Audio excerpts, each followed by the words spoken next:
Hey, it's Meredith with Mississippi May, and today I have 5 game-changing tips to elevate your small business packaging.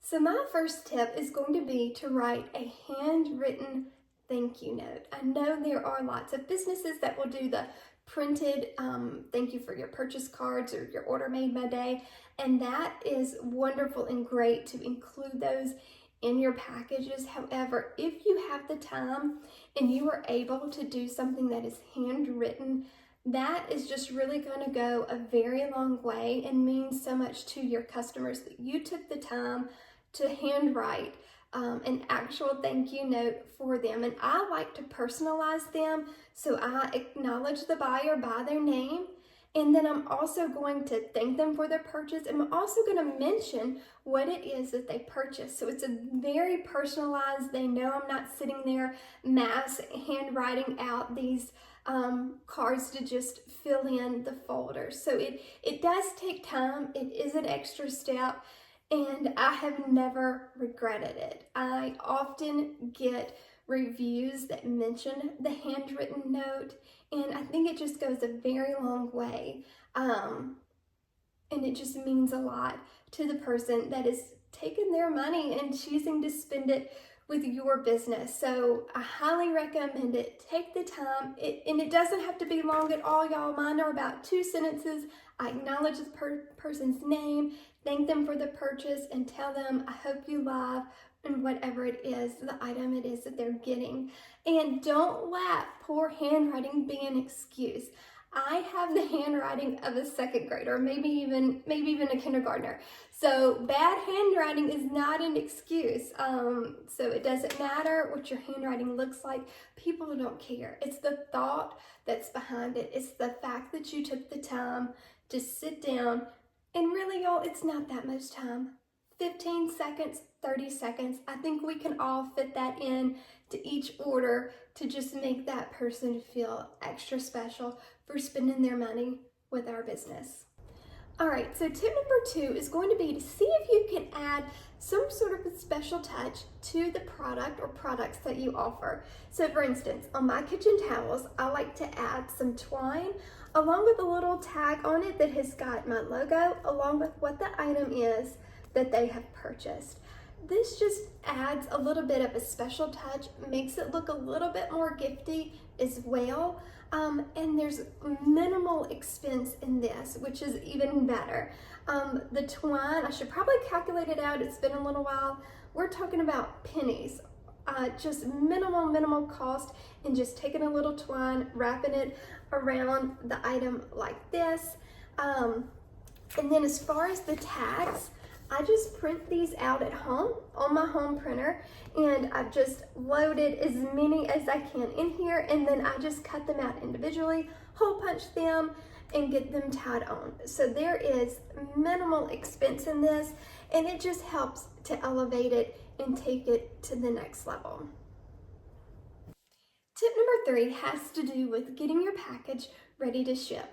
So I always make sure that I have tissue paper on hand. And so what I do with it is, because my items are small, I can get by with just using a half sheet of tissue paper. Now, when I have a larger order, I will have to use a full sheet of tissue paper, but I just take it, wrap it around the item that is shipping, and it comes out kind of cutely done like this. And then I'm also going to add a sticker on there that has my logo on it.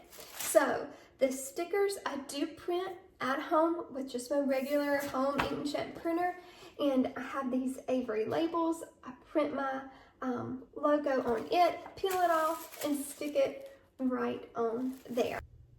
Tip number 4, we are keeping with the packaging part of our items.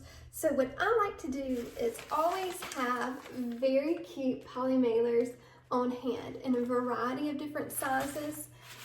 I also like to have bubble mailers as well, because I do sell note cards, and that is going to help keep them protected. So what I like to do is I take the packing slip, and guys, make sure you are including those packing slips. I know sometimes when I order stuff from places, my box will come in and maybe it took a little longer to get there, and I don't exactly remember what I ordered, and I open the package and there's no packing slip. So then I'm having to get back online, find the email, make sure I got the items that I was needing, and make sure nothing was left out. So please include that packing slip. It's just important, and it just helps the buyer out to know, okay, here's my order, these are the items that I purchased, and they are the items that I got. So I just like to fold up that packing slip. I take that handwritten note, just kind of tuck that in there.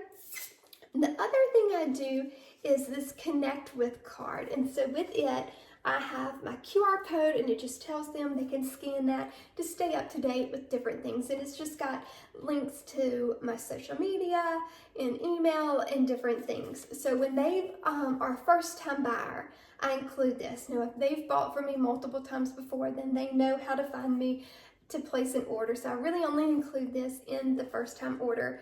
So it goes in there as well with that thank you note. Now, if I can, I like to stick that in there, but the way I did this package, it didn't exactly work. So I'll either just put it in the front or put it to the back, and then it just will go right inside one of these poly mailers. The fifth and final tip is going to be personalized packing tape. So this is packing tape that has my logo on it, and this is one of the newest, I said the newest things, I've been doing this for a couple of years now, but it just really helps my packages stand out from the others. So I ordered this from Sticker Mule. I'm gonna have the link down below as well. There's also a coupon if you end up going through my link, so I would greatly appreciate that. But it's not sticky, so it's all here on the roll, and they send a sponge, and so what you do is you just lay this down on your counter and you wet the backing, and then you're going to place it on your package. Thank you so much for watching this video. If you liked what you saw in this video, please give a like and a follow. If you have other recommendations and tips that you like to use, drop them down in the comments. If there was a thing or two maybe that you didn't know, let me know as well. I'd love to hear what maybe had an impact on you and what changes you may be making and implementing in your business. So let's talk in the comments and help each other out so that we can provide better customer service to our customers.